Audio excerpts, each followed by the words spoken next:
이스라엘에 20명의 왕이 있었는데 가장 악한 왕이 바로 아합 왕이었습니다. 그 아합 왕은 북이스라엘 민족들을 전부 다 타락시켰던 아주 악랄한 왕이었고, 또 금송아지 숭배를 통하여서 온 백성들이 타락을 하고 있었습니다.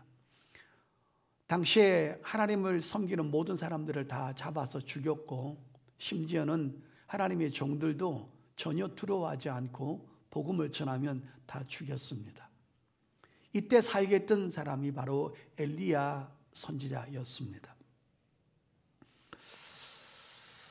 이때 엘리야 선지자 때 엘리야가 만난 여자가 하나가 있었는데 바로 사르밧 가부라는 여자를 만나게 됩니다.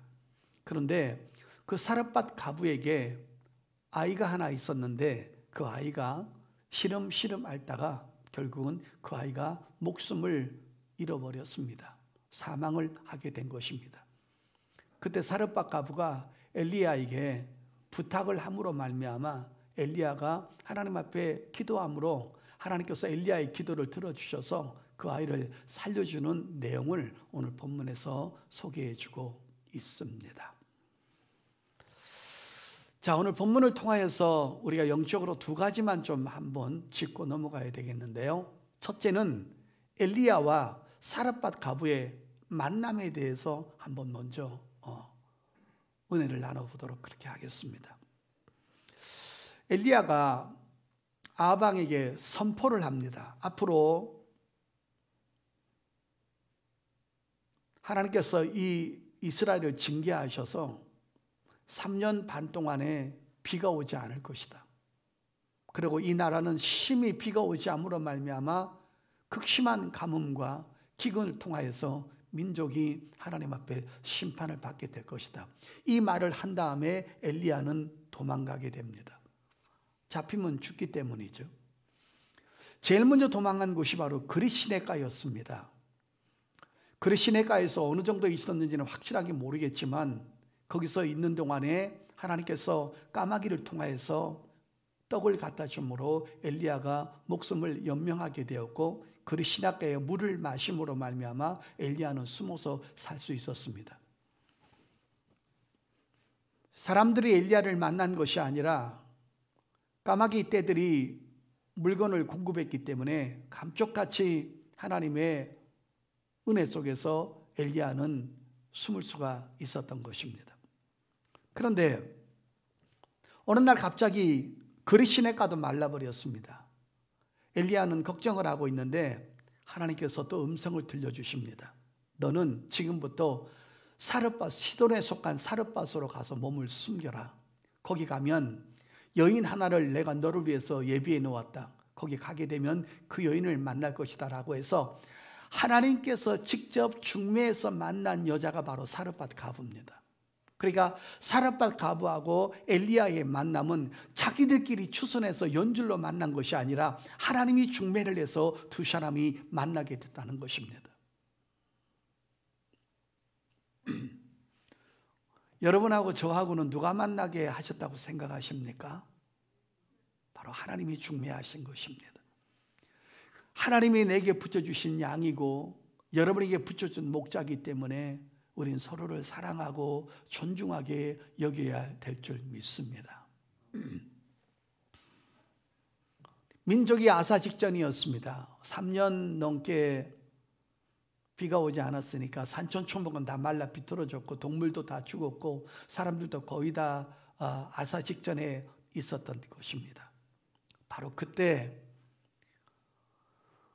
이 여인이 나뭇가지를 주워서 그것을 가지고 불을 만들어서 마지막 가루하고 마지막 밀가루를 가지고 마지막 음식을 만들어 먹고 자기도 죽으려고 했던 찰나에 엘리야를 만났던 것입니다. 그때 엘리야가 걱정하지 말고 두려워하지 말고 그것을 내게 먼저 갖고 와라. 네 아들한테 주지 말고 나한테 먼저 갖고 와라. 어느 부모가 마지막 남은 물건을 지 아들한테 주고 싶지 생판 모르는 목자한테 주고 싶겠습니까? 근데 그것이 계기가 되고 이 여자에게 순간적으로 성령께서 감동하셔서 그 귀한 마지막 음식을 엘리야에게 대접을 하게 되었습니다. 그 결과가 어떻게 되었습니까? 바로 한 장 넘겨보실까요? 열왕기상 17장 15절 16절 보십시오.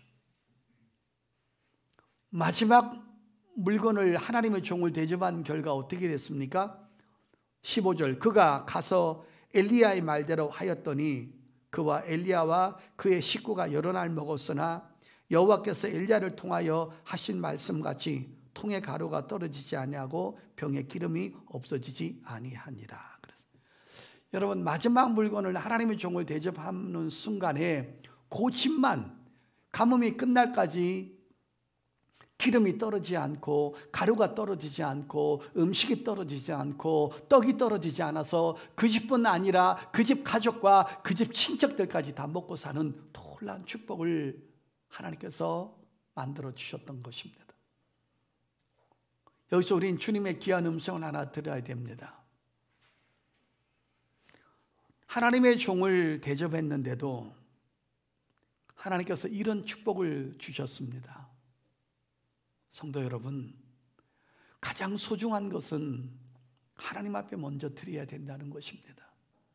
그러면 하나님께서 그거 받으시고 여러분의 일생일대를 자자손손 하나님께서 먹을 것과 입을 것과 피할 길을 열어주신다는 것을 우리가 알 수가 있습니다.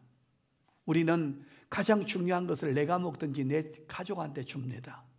그러나 신앙인은 가장 중요한 시간과 가장 중요한 물질과 가장 중요한 것들은 하나님 앞에 먼저 드릴 수 있는 것이 바로 믿음의 삶이라는 것을 믿으시기를 바랍니다. 하나님의 종을 대접했는데도 이렇게 큰 축복을 받았는데 하물며 예수 그리스도를 통하여서 믿음을 가지고 하나님의 교회를 위해서 헌신하고 주의 종들을 헌신하고 성도님들을 헌신하고 하나님 앞에 헌금하고 여러분이 맡은 직분을 가지고 헌신했을 때 과연 하나님은 여러분에게 가만 계시겠냐는 것입니까?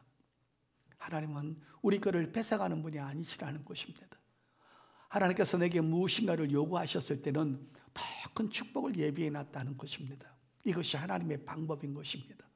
성도 여러분, 세상 위치도 마찬가지인 것입니다. 씨앗을 뿌려놔야 곡식이 나는 것입니다. 3월달에 씨앗을 뿌려야 9월달에 10월달에 곡식을 걷지, 씨앗을 뿌려놓지 않는 상태에서 곡식을 걷기를 원하는 것은 도둑심뿐인 것입니다. 영적인 법칙과 세상 법칙은 다 똑같은 것입니다. 우리가 주님 앞에 귀한 시간을 드립니다.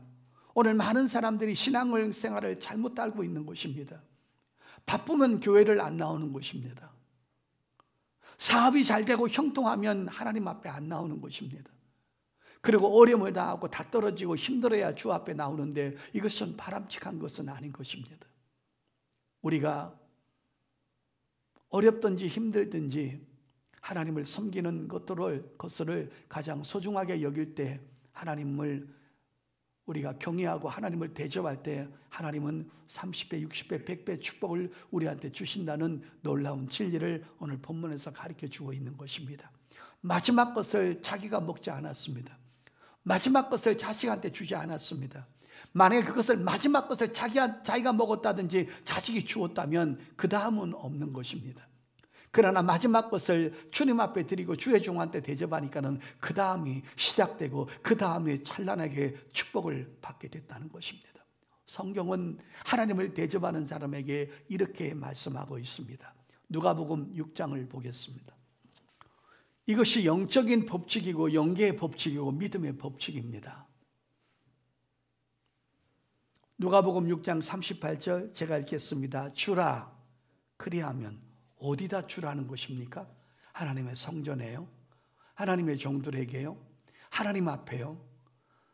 고난을 당하는 어려움을 당하는 성도들에게 주라는 것입니다.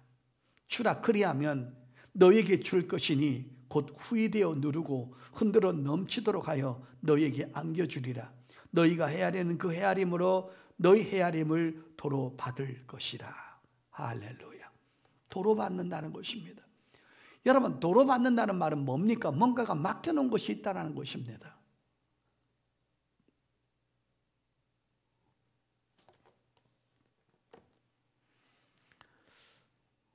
성령님께서 저하고 여러분에게 무엇인가 그때그때마다 감동을 주어서 뭔가를 요구를 하실 때가 있습니다. 그때 내가 봉사할 대상을 보지 마시고 하나님의 말씀을 붙잡으십시오. 그 말씀에 순종하는 것이 놀라운 영적인 사람인 것입니다. 성경에 이런 말이 있습니다. 너희가 나한테 잘해주고 나한테 축복해주고 나한테 늘 아름답게 대해주는 사람한테만 잘해주면 그게 무슨 의미가 있냐는 거예요. 불신자들도 그렇게 사랑한다는 거예요. 불신자들도 자기한테 잘해주는 사람한테 잘해주는 것입니다. 옷 사준 사람한테 옷 사주고 밥 사준 사람한테 밥 사주고 나를 칭찬한 사람한테 자기도 칭찬하고 나를 존중히 여긴 사람에게 그 사람을 존중히 여긴다는 것입니다. 이것은 믿는 사람이나 안 믿는 사람이나 똑같다는 것입니다. 왜? 인간은 감정을 갖고 있기 때문에. 그러나 하나님께서 우리 믿음의 사람한테 요구하는 것은 그 수준이 아니라는 것입니다. 그것을 뛰어넘으라는 것입니다. 네가 음식 사주고 싶지 않는 사람, 너한테 마음에 상처를 주어서 그 사람하고 말하고 싶지 않는 그 사람에게도 오늘날 성령이 원하셔서 너 그 사람하고 화해해. 너 그 사람한테 축복해. 그 사람이 어려움을 당하고 있어. 그 사람 병원비를 좀 대줘. 그 자녀 학비를 좀 대줘. 그랬을 때 그 대상을 보는 것이 아니라 그 대상보다 더 중요한 하나님의 말씀을 보라는 것입니다.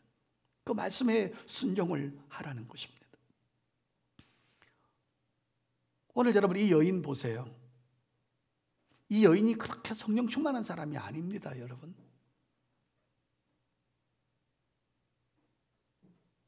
그런데 처음 본 하나님의 종한테 그거 내게 갖고 와라 했을 때 그거를 자기 자식한테 주고 싶지요. 어느 모르는 낯선 남자한테 떡을 마지막 걸 주고 싶습니까? 근데 주었더니만 놀라운 축복이 일어난 것입니다. 어느 날 하나님께서 우리한테 이런 걸 요구하실 때가 있습니다. 저 사람한테 위로하라. 저 사람한테 먼저 가서 화해하라. 저 사람 먼저 식사 대접 한번 해라. 내 자존심은 마음에 허락하지 않는 거예요. 근데 하나님의 말씀에 하나님이 하라고 하시니까, 나보다 위에 계신 분이 지시하셨으니까 한번 해봐야지. 그런 걸 통하여서 내 마음을 넓혀가고 또 그걸 함으로 인하여서 놀라운 은혜를 체험하는, 우리가 몰랐던 그 영역을 하나님은 경험하기를 원하시는 것입니다. 여러분, 우리가 마음이 언제 넓어지는지 아십니까? 우리가 언제 신앙이 성숙되는지 아십니까? 사랑할 수 없는 사람을 사랑할 때, 화해하고 싶지 않는 사람과 화해할 때,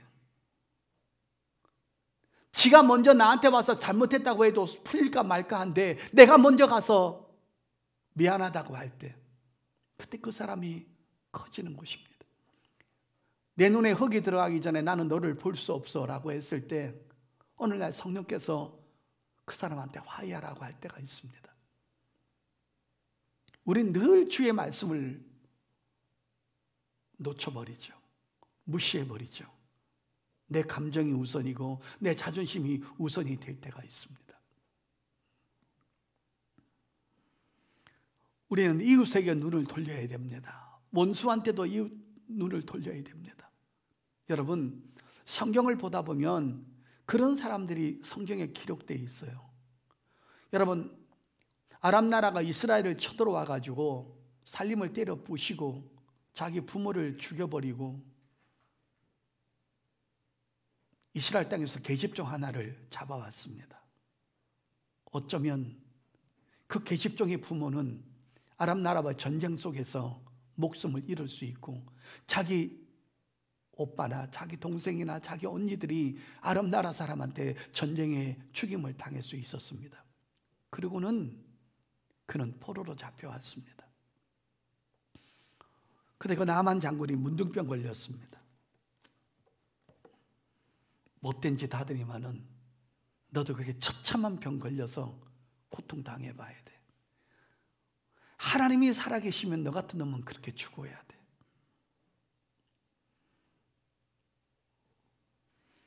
근데 그 아이는 그렇게 생각하지 않습니다.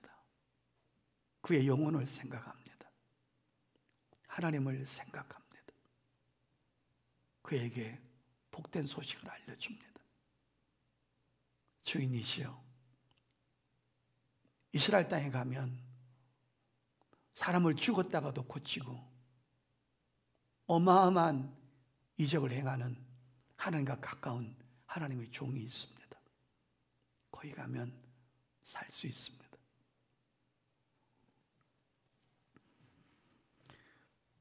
사랑하는 성도 여러분, 그래서 그 여자가 거기 나와 있는데 놀라운 것은 이름이 나와 있지 않다는 것입니다. 하나님의 큰 일을 하는 사람, 하나님 앞에 큰 봉사하는 사람, 하나님을 깊이 사랑하는 사람은 자기 이름을 내지 않습니다. 그냥 아름답게 선행을 할 뿐인 것입니다.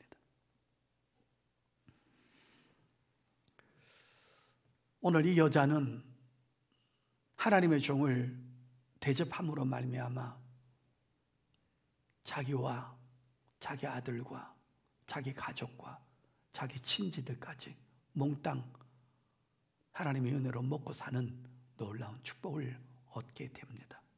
여기까지가 하나님께서 사르밧 과부와 엘리야를 중매하신 다음에 놀라운 축복을 주시는 그런 장면입니다. 우리가 오늘 여기서 하나 깨달아야 될 것은 뭐냐면요, 하나님은 하나님의 일을 하실 때 단독 드리블로 혼자 일을 하지 않으신다는 것입니다. 하나님의 역사는 마지막까지 사람을 통해서 사람과 함께 일을 하신다는 것입니다. 그래서 우리는 내 주위에 있는 한 사람 한 사람을 너무 소중하게 귀하게 여겨야 한다는 것입니다. 너 같은 거 하나쯤은 나는 안 봐도 괜찮아. 그렇게 하면 안 된다는 것입니다. 그 사람이 나한테 큰 은혜의 축복을 갖고 올 사람이라는 것을 우리가 또 한 번 느껴야 한다는 것입니다. 성도의 제사는 수많은 사람과 화목하는 것입니다. 성도의 제사는 믿음으로 행진하는 것입니다. 성도의 제사는 하나님 앞에 순종하는 것입니다. 이런 것들이 쌓이고 쌓여서 놀라운 축복을 우리한테 가져오는 것입니다.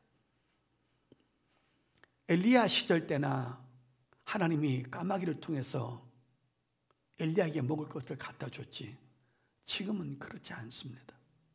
지금은 사람이 사람을 통해서 역사하고 사람이 축복을 물어다 가지고 옵니다.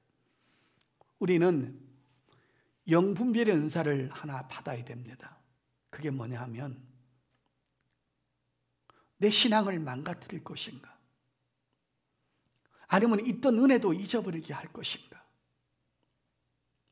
아니면 하나님과 멀어지게 하는 대상이 있는가. 그 사람이 육적으로 나한테 아무리 잘해주고 나한테 도움이 된다 할지라도 그 사람을 만나기만 하면 하나님과 멀어지고 은혜의 자리에서 멀어진다면 우리 그 사람을 정리해야 된다는 것입니다. 그건 인간적인 것이 중요하지 않다는 것입니다. 하나님은 하나님의 관계가 중요하지, 내 신앙을 파괴하고 은혜의 자리에서 떨어지게 하고 기도의 자리에서 떨어지게 하고 하나님을 섬기는 자리에서 떨어지게 하고 하나님 앞에 예배하는 자리를 가로막는 사람이 있다면 그것은 직장이 됐든 사람이 됐든 뭐가 됐든 그건 우리가 정리를 해야 되는 것입니다. 문제는 나한테 신앙이 도움되는 사람을 우리는 가까이 해야 된다는 것입니다. 오늘 이 여자는 하나님의 종과 가까이 함으로 말미암아 많은 축복을 받게 된 것을 우리가 알 수 있습니다. 여러분, 하나님 앞에 헌금하는 것만 헌금이 아닙니다. 교회 어려운 일을 당했던 사람들을 도와주고 섬기는 것들이 바로 하나님의 축복이고 선한 일을 행하는 것에 대해서 하나님께서 매우 기뻐하시는 것입니다. 야, 그 사람 도와주고 교회 주지 말고 교회 헌금만 해. 그렇게 하시는 분이 아니라는 것입니다. 자, 여러분, 히브리서 6장 10절 보겠습니다. 하나님은 불의하지 아니하사 너희 행위와 그의 이름을 위하여 나타낸 사랑으로 이미 성도를 섬긴 것과 이제도 섬기고 있는 것을 잃어버리지 아니하시느니라. 성도를 섬길 수 있어야 된다는 것입니다. 말로 칭찬하는 거 섬기는 겁니다. 그 사람은 나를 모르지만 내가 그 영혼을 놓고 그 아픔을 놓고 그 고통을 놓고 기도 한마디 해주는 거, 그 사람을 섬기는 것입니다. 제가 기도 많이 하는 사람들 가운데 목사님 저를 위해서 기도해 주셔서 감사합니다라고 하는 사람도 있지만 내가 그들을 위해서 기도하는 것조차도 본인이 모르는 사람이 있습니다. 그 사람이 내가 그를 위해서 기도하는 거 모른다고 해서 서운해야 될 이유가 하나도 없는 것입니다. 문제는 하나님이 알고 계신다는 것입니다. 기도를 오래 하는 사람일수록 중보 기도를 많이 하는 것입니다. 내 가족 나를 위해서 기도해봐야 10분, 20분을 넘기지 못합니다. 중보 기도가 많을수록 그 사람의 기도는 깊어질 수밖에 없고 그 기도는 영적인 기도가 될 수밖에 없고 하나님을 움직이는 기도를 하게 되는 것입니다. 하나님은 우리만 사랑하는 것이 아니라 이방인들도 아주 사랑하기 때문인 것입니다. 사랑하는 성도 여러분, 오늘 하나님께서 중매하신 사람들 결코 사소하게 보아서는 안 됩니다. 사랑하는 성도 여러분, 오늘 하여간 사르밧 과부와 엘리야는 하나님이 중매하셨다는 것, 저하고 여러분은 하나님이 중매하셨다는 것, 여러분 가까운 모든 주의 사람들 하나님이 중매하셨다는 것 꼭 기억하셔서 그 사람을 절대로 신앙을 타락시키거나 그 사람을 죄 짓는 데 끌고 가서는 여러분이 좋은 일이 없다라는 것입니다. 그 사람을 바로 세우는 데 쓰임받는 저와 여러분 될 수 있기를 예수 이름으로 축복합니다. 오늘 본문 읽겠습니다. 열왕기상 17장 가겠습니다. 또 무슨 내용이 있는가? 우리에게 주시는 메시지가 또 하나 깊은 메시지가 있습니다. 자, 열왕기상 17장 17절 18절 보겠습니다. 이 일 후에 그 집 주인 되는 여인의 아들이 병들어 증세가 심히 위중하다가 숨이 끊어진지라 여인이 엘리야에게 이르되 하나님의 사람이여 당신과 나와 더불어 무슨 상관이 있기로 내 죄를 생각하게 하고 또 내 아들을 죽게 하려고 내게 오셨나이까 그랬죠. 저 보시길 바랍니다. 자기의 죄를 고백하는 여인에 대해서 한번 두 번째 내용을 살펴보도록 하겠습니다. 엘리야가 그 집에 식량을 많이 대어줌으로 인하여서 이분은 귀한 분이구나, 일반 사람이 아니구나, 내가 이분을 놓쳐서는 안 되겠다고 해서 이스라엘 사람들은 항상 지붕 위에 다락방이 있습니다. 거기다가 하나님의 종을 모셔 놓았습니다. 그리고는 쌀과 가루와 기름이 떨어지지 않는 걸 보고는 이분을 끝까지 붙잡고 있어야 되겠다고 하면서 계속 그분의 입에서 나오는 복음을 듣게 되었습니다. 그는 완전히 하나님의 사람이 되었습니다. 그리고 그 위에는 엘리야가 기거하고 있습니다. 행복했습니다. 기적적인 삶을 살아가고 있는 것입니다. 전체 다른 데는 모두 다가 아사식전이고 먹을 것이 없는데 이 집만 그렇게 먹을 것이 넘쳤습니다. 아주 풍부한 건 아니지만 먹을 것 때문에 걱정할 그런 처지가 아니었습니다. 그런데 아이가 몇 살이라고 나와 있지 않는데 꽤 좀 청년이 다 되겠겠죠. 근데 아이가 시름시름 앓다가 아이가 죽게 되어버렸습니다. 그때 이 여인의 고백을 보십시오. 그 죽은 아이를 안고 다락방에 있는 엘리야한테 알리러 갑니다. 제 아이가 죽었습니다. 저 좀 도와주시면 좋겠습니다 라고 한 것이 아니라 제일 먼저 이 여자가 한 것이 뭐냐면 갑자기 자기 죄가 생각이 난 것입니다. 엘리야가 이 여인에게 네가 얼마나 죄가 많고 얼마나 하나님 앞에 악한 짓을 많이 했으면 하나님이 너를 데리고 가지 않고 생태 같은 자식을 먼저 데리고 가겠느냐. 너 죄 회개해야 돼. 너 죄 회개 안 하면 너까지 죽어. 이렇게 협박하지 않았습니다. 죄 문제를 엘리야가 먼저 꺼내지 않았다는 것에 대해서 꼭 기억하십시오. 엘리야는 지금 자기 아들을, 자기를 보살피고 자기를 도와주는 그 주인의 아들이 죽은 것에 대해서 슬퍼하고 있습니다. 마음 아파하고 있습니다. 제 문제는 거론도 하지 않고 제 문제는 생각조차 하지 않았던 사람이 엘리야였습니다. 근데 죄를 먼저 끄집어낸 사람이 누굽니까? 이 여인 스스로였습니다.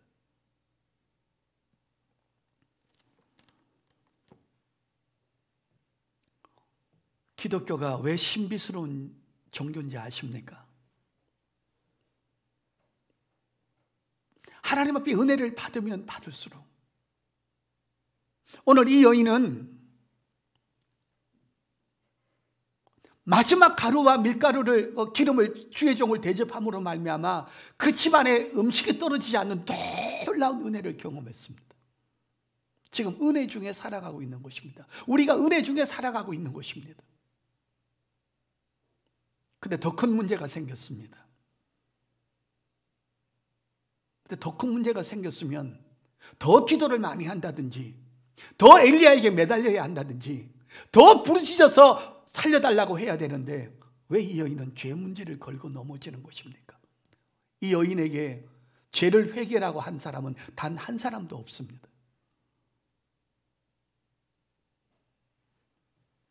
이게 기독교의 신비인 것입니다. 하나님 앞에 은혜를 받으면 받을수록, 하나님 앞에 깊이 들어가면 들어갈수록, 하나님의 관계가 깊어지면 깊어질수록 우리는 죄가 생각난다는 것입니다. 이것이 성령의 역사인 것입니다. 자기 죄가 너무 많아서 내 아들이 죽었다고 스스로 자기 입으로 고백할 정도로 성령은 죄를 토해내게 만든다는 것입니다.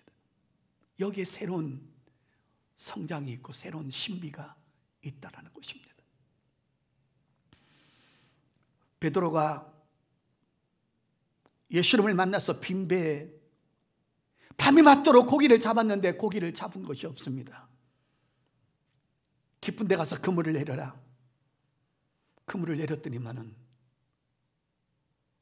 자기 배만 아니라 친구 배까지 가득 채웠습니다. 오, 저분을 붙잡으면 먹고 사는데 지장이 없겠구나. 그걸 깨달은 것이 아니라 갑자기 육지에 오더니만은 그는 주님 앞에 이런 말을 합니다. 누가복음 5장에 주여 나를 떠나소서 나는 죄인입니다.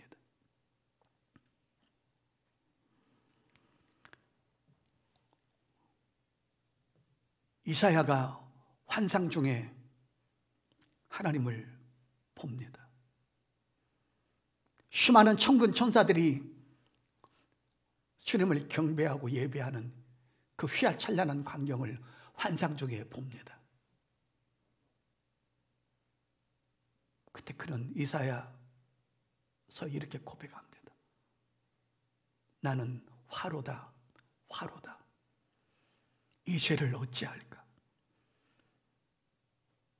숯불을 가지고 내 입술에 댈 만큼 그는 죄가 많은 것을 고백합니다. 성도 여러분, 은혜를 받으면 받을수록, 주님을 더 깊이 알면 할수록, 놀라운 하나님의 역사를 경험할수록 우리는 죄에 대해서 굉장히 민감해져 간다는 것을 우리는 이것을 통해서 알 수가 있습니다. 오늘 제가 여러분에게 부탁하고 싶은 말은 이 말인 것입니다. 죄를 억지로 끄집어내려고 하지 마십시오. 죄를 끊으려고 결단도 하지 마십시오. 나는 죄를 안 짓겠다고 장담하지 마십시오. 절대로 인간의 힘으로 안 된다는 것입니다. 우리는 해야 될 일이 하나가 있습니다. 은혜를 받는 일입니다. 은혜의 자리를 떠나지 않는 것입니다. 은혜의 자리에 욕심을 부리는 것입니다.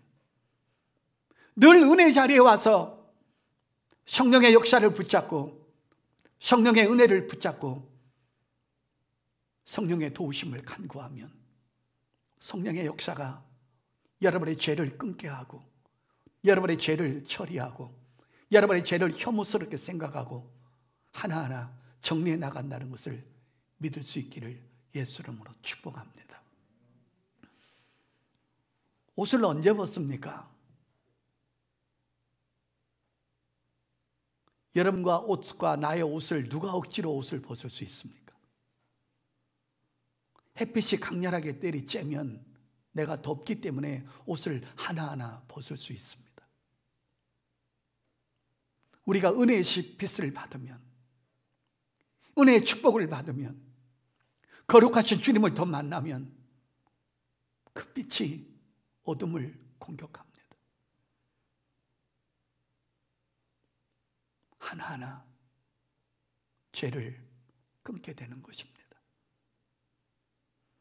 내가 죄를 정리하고 죄를 끊고 죄를 안 짓는 것이 목적이 아니라 그게 출발이 아닙니다. 그것이 잘못됐습니다. 그냥 죄 있는 그대로 주 앞에 나오십시오. 그리고 은혜 받으십시오. 은혜 받는데 소홀하지 마십시오. 은혜 자리를 떠나지 마십시오. 그러면 하나님의 성령께서 여러분을 이끌어 가셔서 제 문제를 해결해 주실 것을 믿으시길 바랍니다. 성경은 이렇게 말합니다. 빌립보서 4장 13절에 내게 능력 주시는 자 안에서 내가 모든 것을 할 수 있느니라. 신앙에 안 자라는 사람은 도저히 은혜 자리에 오질 않는 거예요. 그래서 망하는 것입니다. 모든 사람의 죄를 가지고 동일하게 죄 속에서 출발하는 것입니다. 우리가 얼마나 악하냐 하면 기도하는 중에도 죄를 생각합니다. 밥을 먹으면서도 죄를 지을 생각을 합니다. 어떻게 우리 힘으로, 세상 과학으로, 지식으로 이 길을 해결할 수 있단 말입니까? 성령의 역사만이 나를 새롭게 하게 될 것을 믿으시기를 바랍니다. 봉사도 마찬가지예요. 기도도 마찬가지예요. 헌금도 마찬가지예요. 절대로 내 힘으로 안 됩니다. 베드로전서 4장 11절에 보면 너희가 만일 하나님 앞에 헌신하려면, 봉사하려면 하나님이 공급하시는 힘으로 하라고 말씀해 주고 있는 것입니다. 여러분, 하나님이 얼마나 자비로우시고 은혜로우신 분인지 아십니까? 항상 은혜의 통로를 옆에다 비치해 둔다는 것입니다. 오늘 이 여인이 아들이 죽었을 때 은혜의 길로 갈 수 있는 엘리야를 자기 집에다가 비치해 두는 거 보십시오. 하나님의 종을 3년 동안 먹이고 재우고 입히고, 물론 엘리야의 은혜 때문에 그렇게 쌀이 떨어지지 않았겠죠. 그러나 부담스럽다고 가세요가 아니라 그분을 붙잡고 계실 때 더 큰 위기에서 또 큰 은혜의 통로를 엘리야를 통해서 일어나게 합니다. 여러분, 엘리야가 그 아이 살렸잖아요. 입에 입술을 대고 눈에 눈을 갖다 대고 가슴에 가슴을 대고 무릎을 무릎에 대면서 하나님 앞에 부르짖고 절규하는 거 보십시오. 그때 뭐라고 그랬습니까? 하나님이 엘리야의 소리를 들음으로 영혼을 그에게 돌아오게 해서 살렸더라. 더 큰 은혜의 통로를 항상 예비시켜 놓은 것입니다. 성도 여러분, 여러분이 주위에 항상 은혜의 통로가 있어요. 그게 어디예요? 바로 교회예요, 여러분. 교회가 은혜의 통로입니다. 주의 종이 은혜의 통로예요. 하나님의 말씀이 은혜의 통로예요. 성령의 역사가 은혜의 통로예요. 내가 조금만 더 겸손하고 내가 조금만 더 눈을 뜨고 내가 조금만 더 은혜 받으려고 몸부림치면 늘 우리 속에는 은혜의 통로가 옆에 준비되어 있다는 것입니다. 할렐루야.